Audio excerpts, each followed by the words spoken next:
자, 할렐루야. 2023년의 마지막 주일이고 또 마지막 날입니다.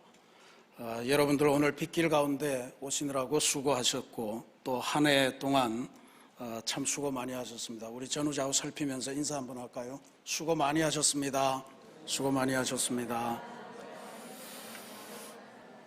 자, 오늘이 마지막 날인데 오늘 이 마지막 날, 오늘 하루 여러분들 모든 가정에 하나님의 각별하신 은혜가 함께 하시기를 기도드리겠습니다.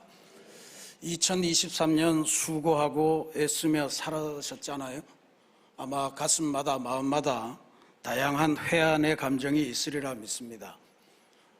풍성하게 감사하는 분도 계실 테고, 이게 도대체 뭔가, 손에 정말 겨울나무 가지 같은 그런 앙상함만 남아 있어서 어떻게 된 일인가 고민하는 분도 계시리라 믿습니다. 공통적으로 느끼는 것이 올 한 해는 진짜로 어려웠다.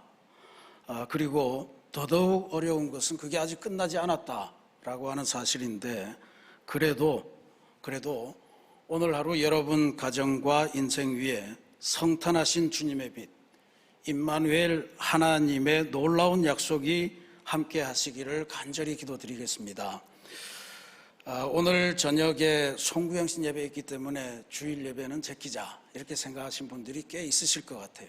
하루에 한 번만 교회 와야지 두 번 오면 헷갈린다, 그런 분도 계시는데, 오늘 당부드리겠습니다. 여러분, 오늘 마지막 날이라고 이 한 해의 아픔을 잊어버리자, 그리고 술로 보내지 마시기 바랍니다. 두 번째, 지금 우리나라에 역술인들이 급증하고 있어요. 뭔 이야기예요? 상황이 어려우니까 자꾸 와서 물어본다는 이야기 아니에요. 절대로 오늘 점집 가서 물어보지 마십시오. 답답한 마음은 이해되나 하나님에게 오시기 바랍니다. 세 번째로, 오늘 저녁에 보신각에 타종 행사 있는데 수십만 명 모일 거라고 그러네요. 위험합니다. 가지 마시고 교회로 오시기 바랍니다. 교회의 가족과 함께 오셔서 하나님의 은혜의 빛 아래에서 송구영신하면서 새해에 주시는 귀한 하나님의 비전을 얻어가시는 그러한 시간을 누리시기를 기도드리겠습니다. 특별히 오늘 저녁에는 성찬 예식도 거행을 합니다. 주님의 살과 피를 받으면서 여러분들 삶에 새 힘을 얻으시기를 부탁드립니다. 히라버에 시간을 나타내는 두 가지 단어가 있다는 것 이제 우리 교인들은 다 아실 거라고 봐요. 크로노스와 카이로스입니다. 크로노스라고 하는 시간은 우리가 익히 알고 있는 시간입니다. 오늘 지나고 내일 오고, 내일 지나면 글피 오고, 2023년 지나면 2024년 오고, 일주일에 하루에 24시간 이런 거 전부 다 크로노스입니다. 우리가 특별히 노력하지 않아도 또 우리의 의사와는 상관없이 우리 앞을 계속 그냥 지나가요. 이게 우리가 알고 있는 하나의 시간입니다. 근데 또 하나의 시간의 개념이 있습니다. 이게 카이로스라고 하는 건데요. 이거는 굳이 번역하자면 의미로 충만한 시간, 이렇게 번역할 수 있을 거예요. 우리가 살다 보면 특별히 중요한 순간이 있지 않습니까? 특별히 감동적인 순간이 있을 거예요. 인생에 큰 변화를 이루었다, 뭔가 큰 걸 얻었다, 큰 전환점이 된다, 이런 시간들이 있을 겁니다. 막 미래가 환하게 열리는 그런 순간 같은 게 있죠. 그런 거를 카이로스라고 이야기합니다. 근데 이 카이로스의 시간은 우리가 간절하게 사모하고 또 열심히 애쓰고 그렇게 하면서 하나님이 주신 선물을 포착하는 거예요. 그러니까 그냥 가만히 있다고 열리는 게 아닙니다. 그래서 이 카이로스, 크로노스가 막 흘러가잖아요. 그 크로노스가 흘러가는 거를 카이로스로 어떻게 하면 더 많이 변화시키느냐, 그게 행복한 인생이에요. 그러니까 오늘 2023년의 마지막 날이고 또 2024년을 맞이하는 귀한 날인데, 오늘 하루만이라도 여러분들의 삶이 그냥 크로노스로 흩어보내지 마시고 카이로스로 충만하게 이걸 다 붙들어서 하나님이 2024년에 나에게, 우리 가정에 어떤 소망을 주시는가 하는 걸 잘 붙드시고 새해로 건너가시기를 기도드리겠습니다. 오늘 우리는 송년주일로 보냅니다만 이건 일반적인 달력이고, 교회 달력으로는 오늘은 성탄 후 제1주입니다. 기독교인에게 성탄절은 12월 25일 하루를 의미하는 게 아닙니다. 기독교인은 성탄절을 두 개로 나눠서 보죠. 대림절기, 그 다음에 성탄절기 두 개로 나누어서 보냅니다. 보통 1월 6일 이날을 주현절이라고 불러요. 교회력에서 주님이 나타나셨다는 절기입니다. 이게 뭔 날이냐 하면 동방박사가 저 동방에서부터, 유대인들이 아니에요, 동방에서부터 메시아가 났다는 그 소식을 별을 보고 찾아와서 마침내 예수님을 찾아서 경배한 날을 기념하는 겁니다. 그러니까 아기 예수가 그냥 베들레헴 동네에서 태어난 사건이 온 세상에 공적으로 공표되는 날이에요. 주님께서 공적으로 나타나셨다라고 하는 것을 의미하는 날입니다. 그러니까 우리 성탄절기는 1월 6일까지 계속되는 거예요. 그걸 잘 기억하시고, 성탄절 12월 25일 지났으니까 이제 성탄 노래도 끝, 또 성탄절 선물 주는 것도 끝, 성탄 인사 나누는 것도 끝, 이렇게 하시면 안 됩니다. 그런 면에서 우리는 백화점을 본받아야 돼요. 백화점은 할 수 있는 한 성탄절기를 길게 잡아요. 그래서 계속해서 세일하고 뭐 성탄절 앞 세일, 뒤 세일 계속해서 합니다. 그리스도인들은 정작 성탄절을 빨리 지나보내고 싶은 그런 마음이 있는 것 같은데, 이 성탄절이 지나고 나서 우리가 본격적으로 생각해야 되는 게 뭐냐 하면, 도대체 왜 성탄하셨을까?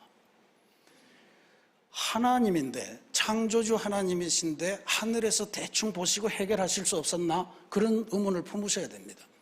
근데 왜 굳이 하늘을 가르시고 이 세상에 사람의 모양으로, 사람의 모습으로, 그것도 아주 어린 아이의 모습으로, 또 그것도 마구간에서 그런 아주 복잡한 과정을 펼치시면서 성탄하셨을까? 이게 도대체 지금 내 인생과 무슨 의미가 있는가? 이런 것들을 확실하게 다져보는 게 성탄절기에 하셔야 될 일이고, 특별히 이번 송구영신에 우리들이 감당해야 될 일입니다. 그런 의미에서 오늘 우리가 봉독한 말씀이 대단히 중요합니다. 왜냐하면 성탄하신 다음에 일어난 사건이에요. 오늘 우리가 봉독한 말씀은 아기 예수가 태어나서 할례를 받고 어머니 마리아가 유대의 정결 예법에 따라서 정결 예식을 치르기 위해서 예루살렘 성전을 방문하고 거기에서 일어난 사건에 대한 기록입니다. 22절 보면 이렇게 돼 있어요. 모세의 법대로 정결 예식의 날이 참에 아기를 데리고 예루살렘에 올라가니 그랬습니다. 예루살렘에 올라가니라고 하는 말은 예루살렘 성전에 올라갔다는 뜻이에요. 그 모세의 법대로 정결 예식의 날이 찼다라고 이렇게 이야기하는데, 이게 유대인들에게는 인생이 태어나는 것도 중요한데 태어난 다음에 펼치는 이 예식이 대단히 소중합니다. 레위기 12장의 정결 예식과 관련한 율법을 보면 이렇게 기록되어 있습니다. 여인이 임신하여 남자를 낳으면 그는 이래 동안 부정하리니 8째 날에는 그 아이의 포피를 벨 것이요 그 여인은 아직도 33일을 지내야 산혈이 깨끗하리니 정결하게 되는 기한이 차기 전에는 성물을 만지지도 말며 성소에 들어가지도 말 것이며. 그러니까 유대인들은 애를 낳든 뭘 하든 성전에 들어가서 제사 드리는 게 제일 중요한데 말이죠. 아이를 낳으면, 특별히 남자아이를 낳으면 7일 동안은 진짜로 이거는 부정한 기간이기 때문에 정결하기 위해서 꼼짝을 말아야 됩니다. 그리고 8일째 되는 날 아기에게 할례를 행하고, 엄마는 산혈이 깨끗해지기 전까지 33일을 더 보내라, 이런 이야기. 합이 40일입니다. 그러니까 40일이 되기 전까지는 절대로 성전 출입을 못한다, 예배를 못 드린다는 거예요. 아마 우리 3-7일 그런 풍습하고 비슷하다고 볼 수 있을까요? 여자아이를 낳으면 어떻게 되냐?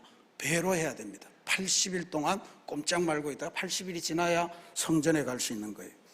오늘 이 구절을 통해서 보면 이거는 최소한 예수님께서 성탄하시고 나서 최소한 40일이 지난 다음의 일이다 라고 하는 걸 알 수 있습니다. 누가복음에 보면요, 성탄 소식이 굉장히 재미나게 상세하게 기록되어 있는데, 누가는 예수님께서 성탄하시는 이 과정 전체를 놓고 마리아와 요셉이 2번 크게 놀란 사건을 언급합니다. 첫 번째 놀란 게 뭐냐 하면, 막 나왔을 때 들판에서 양치기들이 막 와서 경배를 하는 거예요. 그 사정을 들어보니까 우리가 들판에서 양을 치면서 자고 있는데 하늘에서 천군 천사들이 나타나서 막 찬송하면서 베들레헴 마구간에 임금이 나셨으니 가서 경배하라, 그 이야기를 듣고 마구간을 다 뒤져서 여기 와서 경배하는 겁니다. 이 이야기를 했더니 마리아가 굉장히 놀라면서 그 말씀을 마음속에 새겼다라고 하는 구절이 2장 이 앞절에 나와요. 그리고 두 번째 놀란 사건이 뭐냐 하면 바로 오늘 정결례를 위해서 성탄하고 최소한 40일이 지난 다음에 예루살렘 성전에 들어갔다가 어떤 만남을 갖고 그 만남을 했던 노 선지자가 마리아에게 들려준 그 말을 듣고 굉장히 놀랐다. 33절에 그의 부모가 그에 대한 말들을 놀랍게 여기더라. 이 두 가지로 쓰는 거예요. 성탄절이 그냥 예수님이 오셨기 때문에 그거 좋고 찬송하고 기쁘고 선물 나눠갖고 뭐 메리 크리스마스 인사하고 이걸로 끝나는 게 아니라는 거예요. 처음에 소식도 놀라운 소식인데 그 다음에 그 의미를 잘 새기고 다시 한번 놀라는 게 필요하다. 여러분들이 오늘 그 소식 때문에 놀라시는 역사가 있기를 바랍니다. 정결 예식을 드리러 간 예루살렘 성전에서 평생을 헌신하면서 메시아를 기다리던 두 노 선지자를 만나게 됩니다. 시므온과 안나라고 하는 사람이에요. 이 평생 거쳐서 인생의 마지막 순간에 메시아를 만나고 그의 삶들이 끝나는데 놀라운 거는 중세기에 렘브란트라고 하는 아주 유명한 화가가 있지 않습니까? 그 화가가 수많은 성화를 그렸는데 그의 일생의 마지막 작품으로 이 두 사람을 그린 거예요. 물론 그 이전에도 그렸지만 마지막에 다시 이 그림을 그립니다. 시므온이 아기 예수를 받아들고 찬양의 노래를 하는 그림이고요. 그 옆에는 평생을 과부로서 수절하면서 성전에서 메시아를 기다리며 메시아에 관한 말씀을 전했던 안나의 저 그림입니다. 저걸 보면 렘브란트가 평생의 그의 마음속의 소원, 그림 그리는 화가로서 뭘 기다리면서 뭘 위해 살았는가 하는 것을 보여주는 귀한 장면입니다. 이 시몬이라고 하는 사람이 의롭고 경건한 사람이었다. 그렇게 나옵니다. 의롭다라고 하는 것은 사람과 사람 사이에서 굉장히 나이스하게 잘했다라고 하는 뜻을 의미하고요. 그 다음에 경건하다라고 하는 말은 영적인 단어입니다. 하나님 앞에서 이 사람이 정말 올바르게 살았다라고 하는 걸 의미해요. 그리고 그렇게 의롭고 경건하면서 하나님의 위로, 이스라엘에게 주시는 하나님의 위로를 기다렸던 사람이다. 바로 메시아를 기다렸다라고 하는 그러한 사람입니다. 그리고 메시아를 만나기 전까지 죽지 않으리라 하는 약속을 받고 이제 되는 거예요. 그러니까 이 사람이 진짜 몸은 노쇠해져 가는데 그 메시아 오는 것을 간절히 기다리다가 그의 기도가 마지막 기도가 뭐예요? 주여 이제 종을 놓아주시는군요. 감사하면서 기도했다. 한편 안나, 구약 성경에는 한나라고 우리가 알고 있는 그 이름입니다. 안나는 아셀 지파 바누엘의 딸로 소개가 됩니다. 결혼한 지 7년 만에 과부가 되었고 지금 84세가 되었다라고 하는 게 누가의 기록이에요. 성전에서 주야로 금식하면서 기도함으로써 메시아에 대해서 뭔가를 전했던 그런 사람으로 나옵니다. 근데 이게 시몬에 대해서는 가족 배경이 전혀 안 나오는데 안나는 굳이 가족 배경을 밝혀요. 아셀 지파 바누엘의 딸이라 그랬습니다. 아셀 지파, 이스라엘 12지파 중에 하나고 야곱의 12아들 중에 하나가 아셀이에요. 누구냐 하면 야곱이 처음에 속아서 처음 결혼했던 여인 레아라고 있지 않습니까? 시력이 약했다고 하는 그 레아의 몸종 중에 실바라고 있습니다. 그 실바와 야곱이 합작해서 낳은 아들이 바로 아셀이에요. 이스라엘이 남왕국 북왕국으로 이제 솔로몬 이후에 분열이 되는데 그때 10지파가 여로보암을 쫓아서 북쪽으로 올라가서 북왕국 이스라엘을 만들잖아요. 그리고 나서 이 아셀 지파의 실제적인 존재감은 거의 없어졌습니다. 사라졌어요.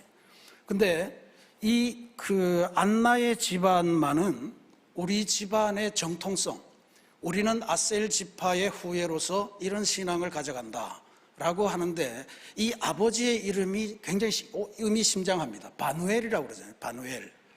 이 바누엘이 뭐냐 하면 구약 성경에 나오는 브니엘입니다. 브니엘 아시죠? 야곱이 야복강가에서 이제 고향으로 돌아가는데 도무지 두려워서 한밤중에 기도할 때 하나님의 사자가 와서 야곱이 밤새도록 싸웁니다. 그리고 하나님의 사자가 야곱의 한도뼈를 부러뜨리고 그제서야 이제 축복해주면 제가 놓겠습니다 해서 이스라엘이라 이제 복을 받잖아요. 그때 야곱이 비로소 내가 이제서야 하나님의 얼굴을 봤다라고 하는 마음을 갖고 그 장소의 이름을 브니엘이라고 이름을 줘요. 하나님의 얼굴이라는 뜻입니다. 이 바누엘이 브누엘이거든요. 그러니까 이 집안은 살아생전에 하나님의 얼굴을 만나기를 애타게 기다리고 그걸 계속해서 전승했다라고 하는 것을 보여주는 거고, 안나는 그 아버지의 소원을 따라서 이제는 아버지가 돌아가시면서 그런 유언을 주었던 것 같아요. 그러니까 성전에서 메시아가 오기를 간절하게 기다렸던 이 역사예요. 그러니까 아기 예수께서 성탄하셔서 처음에 들판의 양치기들에게 뭔지 모르고 가라고 하니까 막 전했는데, 그 다음에는 평생을 메시아만을 기다리고 신학적으로 훈련받고 신앙적으로 그렇게 철저하게 살아가던 사람들에 의해서 아기 예수 성탄의 의미가 다시 재해석되는 그 광경을 지금 보여주는 게 오늘 말씀의 의미입니다. 이들은 기다려왔던 것처럼 아기 예수를 보자마자 저분이 우리가 평생 기다리던 메시아다라고 한 걸 단눈에 알아봅니다. 그리고 시몬이 이렇게 노래합니다. 이게 유명한 시몬의 찬양이에요. 30절에서 32절입니다. 내 눈이 주의 구원을 보았사오니 이는 만민 앞에 예비하신 것이요 이방을 비추는 빛이요 주의 백성 이스라엘의 영광이니이다. 놀라운 찬사입니다. 메시아로서. 근데 진짜로 중요한 거는요, 시몬의 그 다음 말이에요.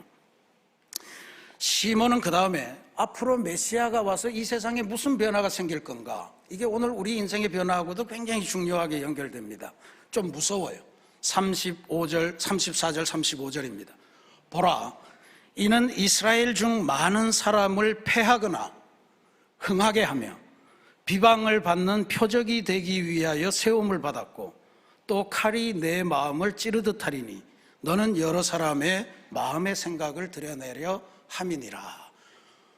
어머니 마리아에게 한 시몬의 예언입니다. 예수님의 아기 예수의 성탄으로 말미암아 앞으로 이게 구원의 소식인데, 구원의 소식이 두 갈래로 진행이 될 거다라고 하는 걸 알려주는 거예요. 하나는 사람들을 패하게 할 거다. 하나는 이 사건으로 인해서 흥하는 사람들이 생길 거다.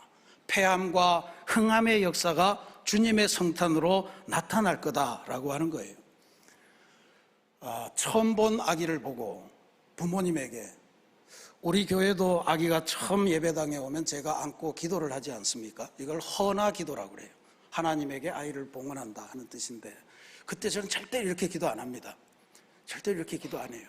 오로지 긍정적인 이야기만 합니다. 하나님, 이 아이가 처음으로 성전에 나왔습니다. 평생 동안 이 걸음이 이어지게 해주시고 이 아이의 평생을 하나님이 돌봐주시고 이 아이가 살아가는 모든 곳에서 하나님의 영광이 드러나게 하고, 그래서 하나님이 동행하는 삶을 이루게 해주십시오. 그렇게 기도해요.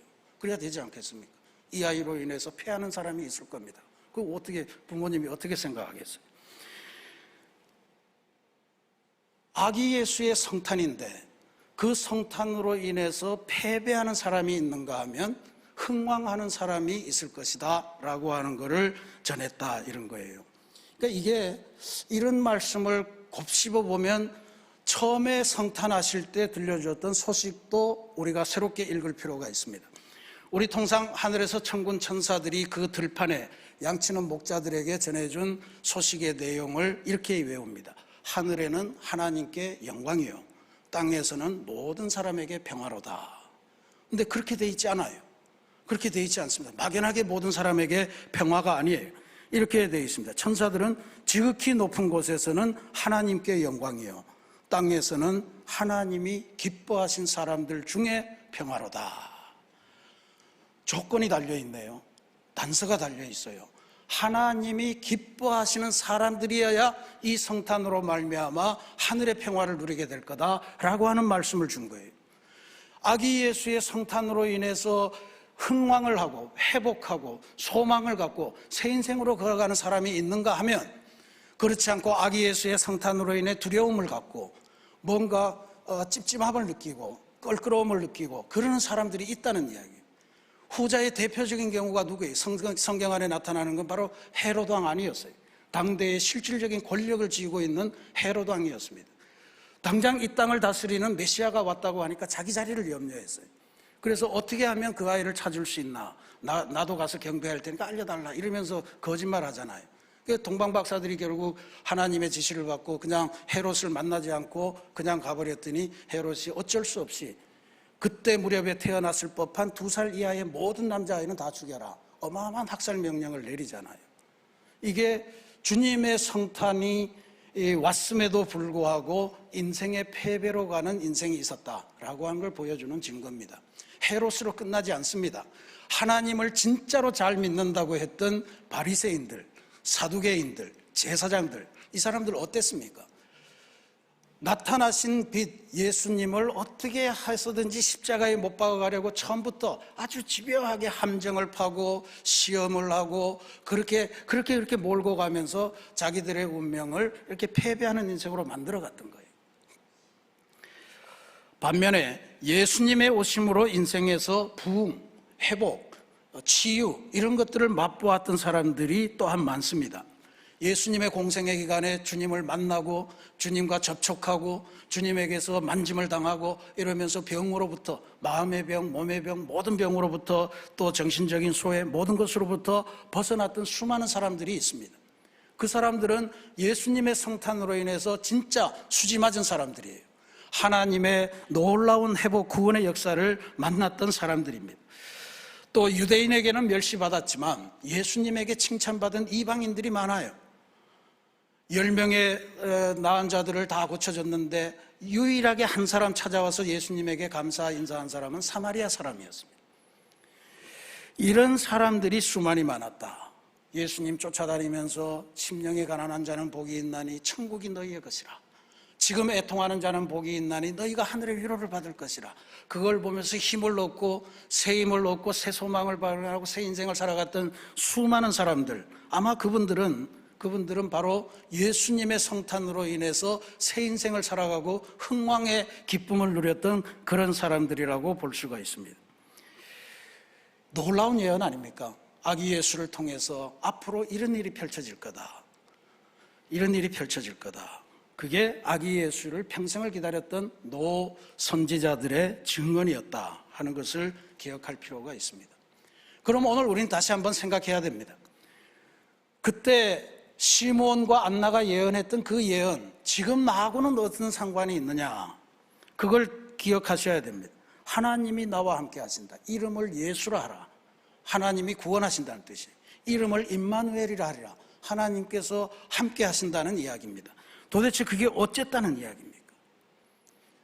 지금 나한테 이게 뭔 소용이라는 이야기입니까? 그걸 우리가 분명히 해야 오늘의 이 힘겨운 상황을 살아가는 우리에게 오시는 거예요. 왜 오셨을까? 왜 그 구차한 과정을 밟아가시면서 그렇게 힘겹게 오셨을까? 바로 예수 그리스도의 성탄으로 인해서 새 인생을 살아가야 되는 그 사람들의 상황 때문에 오신 거예요. 우리가 지금 이 세상을 살면서 겪고 있는 다양한 문제, 요즘 문제 많잖아요. 이 문제, 이게 우리가 애쓰고 노력하고 한다고 사실 풀릴 문제가 그렇게 많지 않습니다. 사실 기도하면 해결된다고 믿지만 기도해도 하나님이 응답하시지 않으면 해결되지 않는 문제예요. 하나님이 오셔서 우리의 상황을 보시고 그 상황 속에서 해답을 주시고 우리에게 지혜와 능력을 주셔서 그 해답대로 문제로부터 탈출해서 새 인생을 살아가도록 만들어 주시기 위해서 이 패배의 상황 한복판으로 오신 거예요. 아무도 하나님을 본 사람이 없으되 독생하신 아들 예수 안에서 하나님의 영광이 나타났느니라. 하나님께서 그 작전을 펼치신 거예요. 그러니까 지금 여러분의 인생에 어떤 문제가 2023년에 쌓여 있다면 바로 그것 때문에 예수님께서 내 안에 성탄하셔야 된다. 내 안에 주님께서 하나님의 흥왕함을 주시기 위해서 성탄하셨다라고 하는 것을 분명히 깨쳐야 됩니다. 하나님의 기뻐하심을 입은 사람들, 즉 하나님께서 기뻐하시는 사람들이 되면 주님의 성탄이 우리에게 평화의 역사를 가져다 주시고 모든 해결할 수 없는 문제를 해결할 수 있는 길을 열어주시고 그리고 승리의 역사를 베풀어 주신다는 위대한 선언이에요. 여러분, 이런 길을 걸어가시기를 바랍니다. 절대로 예수님 오심으로 인해서 너무 불편해, 왜 매년 오시는 거야, 이런 불만하시고 그러면 안 됩니다. 나 이제 바꿀 거 다 바꿨는데 계속 바꿔야 됩니다. 사랑하는 우리 새신교회 성도 여러분, 주님의 성탄이 여러분의 인생을 흥하게 하고 회복하게 하고 치유하게 하는 진짜로 기쁜 소식이 되는 성도들이 되시기를 간절히 기도드리겠습니다. 38절에 보면 안나는 이렇게 이야기합니다. 예루살렘의 속량을 바라는 모든 사람에게 그에 대하여 말하였다. 예루살렘의 속량, 예루살렘 백성의 모든 죄를 속량하는, 구속하는 그러한 은혜를 위해서 메시아가 오시면 다 된다라고 하는 걸 전하는 일을 하였다, 이런 이야기. 이게 우리가 주님의 성탄을 우리 안에서 맞아들이고 우리가 흥하고 그 흥하는 비결을 우리의 이웃들에게 전하는 그러한 성도들이 돼야 된다는 것을 알려주는 거예요. 하나님께서 기뻐하시는 사람들 중에 평화, 주님의 성탄으로 인해서 흥하는 인생, 이 두 가지를 오늘 가슴 깊이 새기시고 여러분들에게 주어지는 새해로 건너가시기를 바랍니다. 그럼 다시 한번 성찰해 보세요. 나는, 우리 가정은 주님께서 오셨기 때문에 이제부터 흥할까? 아니면 주님께서 오셔서 우리 고민이 많고 막 귀찮을까? 우리 교회는 어떨까요? 새신교회는 주님께서 오심으로 인해서 막 신이 나고 우리 뭔가를 좀 해야 되겠다, 앞으로 주님께서 주시는 계획이 크다, 뭐 이렇게 하는 걸까요? 아니면 왜 자꾸 이렇게 매년 괴롭히실까? 이런 교회일까요? 주님이 오심이 불편한 그리스도인들이나 불편한 가정이나 불편한 교회가 되면 절대로 안 됩니다. 지금 이대로가 좋다고 지금 이대로를 외치면서 변화 싫어, 주님 이제 그만 오세요, 오시더라도 저 멀리 우리하고 관계없는 데 가서 탄생하세요 라고 하는 메시지를 하기 시작하면 우리는 주님이 오심으로 해서 점점 패배하는 인생으로, 패배하는 가정으로, 패배하는 교회로 나아가게 되리라 그렇게 믿습니다. 하나님께서 기뻐하시는 그리스도인이 되고 하나님께서 기뻐하시는 가정이 되고 하나님께서 기뻐하시는 교회가 되어야 주님의 성탄으로 하늘의 평화, 하나님이 주시는 흥왕, 하나님의 번영, 하나님의 형통, 이런 것들을 누리게 된다는 것을 여러분이 확신하시기 바랍니다. 세례 요한은 주님 오신 것을 예비하면서 이런 예언했어요.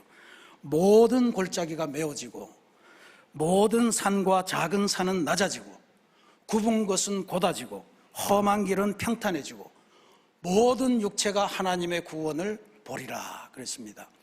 우리 모두가 하나님께서 기뻐하시는 사람이 되어서 아기 예수의 성탄을 통해 주님의 구원하심을 보고 하나님의 흥왕, 하나님의 번영, 하나님의 형통을 누리는, 새 인생을 누리는 아름다운 역사를 2024년에는 기필코 달성할 수 있기를 주님의 이름으로 축원합니다. 같이 기도하겠습니다.